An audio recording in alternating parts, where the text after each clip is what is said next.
As I'm sure you will all know, the Women's European Championships is already in full swing, with the 2022 version of the competition already providing some iconic moments. And from an English perspective, it's been very, very positive. So following on from the heartache of the men's side at Euro 2020, and with the Lionesses now into the semi-finals of the competition, can they go further than the men's side did? Can the Lionesses bring football home? Yes!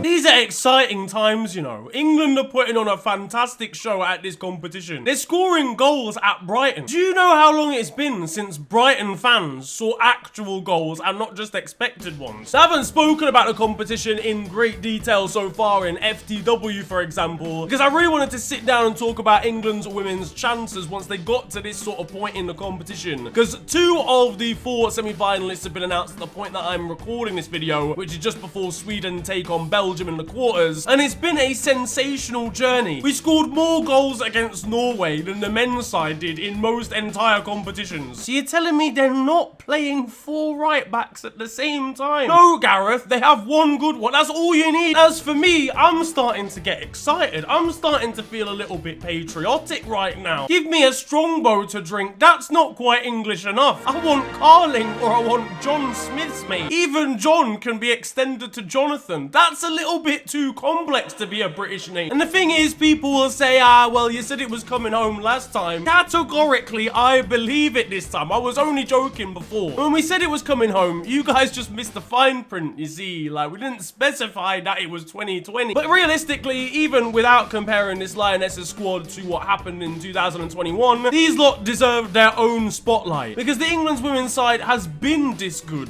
for years now. Whilst we haven't won a major competition on the women's side of the game, we were runners-up at the Euros in 2009 in Finland, and the last 2 World Cups we finished 3rd and then 4th. And we've been in the top 5 of the FIFA World Ranking since 2015, which I know isn't an award, obviously, but we've shown that we are one of the major powers in the women's game for the better part of a decade and a half now. The men's side had Ruben Loftus-Cheek in midfield, and the women's side was actually on smoke. Because while you were sitting around, waiting, doing niche, I was out making moves. But in this specific competition, and our journey began with a pretty slow but comfortable win against Austria, 1-0 thanks to a goal from Beth Mead, who has the potential to become a national icon by the time this summer ends. The Arsenal winger has 5 goals in 4 appearances in this competition so far, and is a serious contender for winning the Golden Boot if we're honest. There's only one thing, right, that's really making me question whether I can support this team. Why is one of our centre-backs wearing number 8? Williamson, are you doing Frank Lampard, Steven Gerrard through balls? No. Now, but for real, you know, we started off with a win, but it wasn't quite the power that we showed in the games in the build-up to the competition, like the 20-0 victory against Latvia, for example, which, to be honest with you, can be described as a diplomatic incident once you're scoring 20 in a football match. If Latvia announced war on us the day after, I would have totally understood. I would have fought for them, that can't run. But surely we then can't go and slap up the actual good teams, right? And the rebound is in!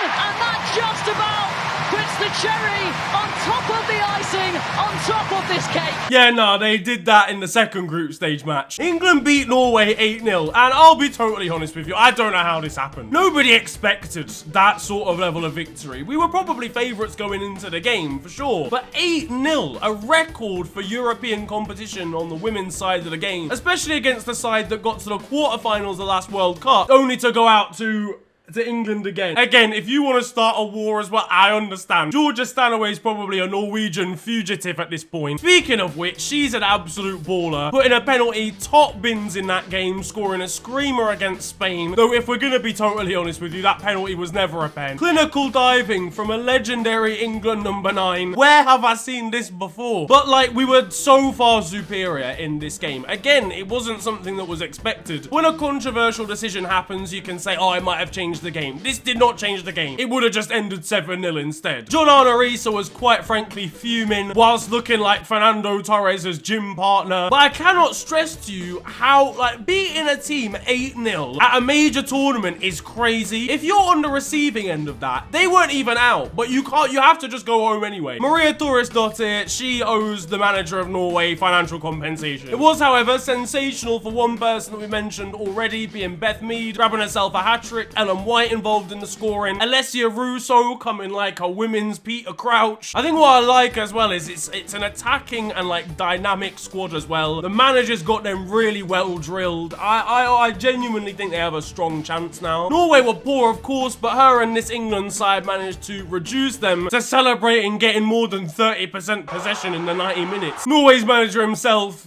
took it very well. Control the game, allow a goal from a corner, allow another average goal, then a fluke goal, then another average goal. Now our third group stage match came against Northern Ireland.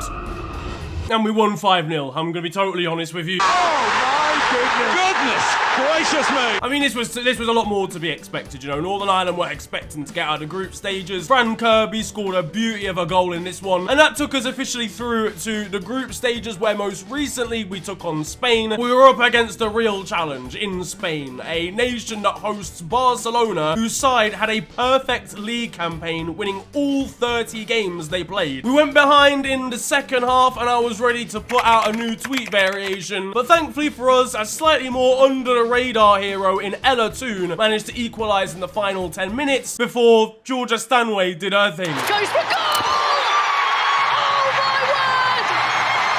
We turned it around, we showed grit and determination in a pretty hopeless situation in comparison to the flurry of goals that we showed in the group stages. It seems like this camp and this squad of players has everything, but we've only got bigger challenges yet to come. Because in the semi-finals, we're going to be facing either Sweden or Belgium. I've not seen the scoreline yet. It should be Sweden. They're the favourites pretty much for the entire competition. They released a guide on how to beat them for everybody else. Do you understand the levels of confidence you have to expose yourselves before the tournament starts? But you never know, an upset might be possible. There's a lot of strength left in this tournament as well. Sweden, as I mentioned, with the likes of Fridolina Rolfo. France are strong though without their injured #1 striker Marika Toto. Germany have got an unreal and young squad as well, and they're already qualified into the semi-finals. So looking ahead to our semi-final on Tuesday, with our seemingly quality boss and a selection of great footballers at our disposal, can we go on to win the entire thing? Anything is possible, and we've played some good teams. We're not just slapping up Farmers. And look, this is a squad that's had relative success with Phil Neville as manager, and managerial capabilities are a little bit of a question mark in that family. Criminal act. But look, for real, I'm extremely excited for Tuesday. I'm excited to see whether we make it through to the final of this competition. Hopefully the home support as well will guide us there. Make sure to back the Lionesses, because they could be about to do something that the men's national team weren't able to do 12 months ago. That though is going to wrap up today's video, and I hope you have enjoyed it. If you have, then feel free to slap a like on the video, and of course subscribe if you're new to the channel. What do you think is going to happen on Tuesday? Do you think England's women's side can win the Euros? Let me know down in the comments section below. But it's been a pleasure ranting at you guys today. Have a wonderful day, enjoy yourselves, and goodbye.